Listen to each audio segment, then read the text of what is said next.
Sağ ol. Bu gece burada kalmak pek mantıklı bir fikir değil bence. Bence harika bir fikir. Gonca, Efendim Arda. ne diyeceğim biliyor musun? Evet söyle dinliyorum. Bu sıkıntıların hiçbirini yaşamak zorunda değilsin. Yani arabanın deposu full. Şimdi gaza bassak, İstanbul'a yola çıksak sabah orada oluruz. Sen bir iki gün dinlenirsin. Sonra arkadaşlarımız var, çevrimiz var. Sonra sana yeni, güzel bir iş buluruz. İstanbul'daki hayatımıza kaldığımız yerden devam ederiz. Çok tatlısın. Söylediklerinde çok hoş geliyor kulağa. Ama benim artık burada ödemem gereken bir bedel var.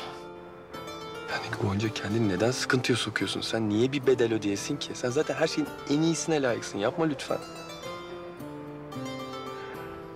Bak, bu ev çok da bir şey değil. Yani araziler falan. Yani sen gün sonunda çiftçi değilsin. Yıllar boyunca endüstri mühendisi olmak için okudun. Yani neden kendini burada kalmaya, burada yaşamaya zorunlu hissediyorsun anlamıyorum. Söylediklerin çok mantıklı. Biliyorum haklısın. Ama tek bir şey için mücadele edeceğim. Tek bir şey için kalacağım. Nedir o? Annemle ilgili dertlerini öğrenmeden gitmeyeceğim.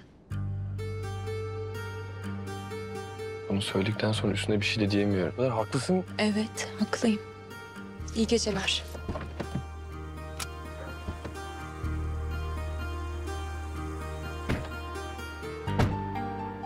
Yardımcı olayım.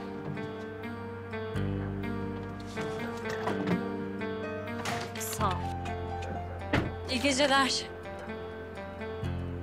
Gonca! Gonca! Seni burada tek başına bırakmam. Arabada yatacağım ben de.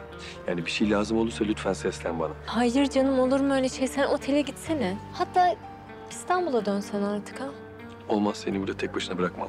Hem zaten arabada yatarım. Boşuna bu kadar parayı vermedik. Koltukları rahat. Bekleme beni.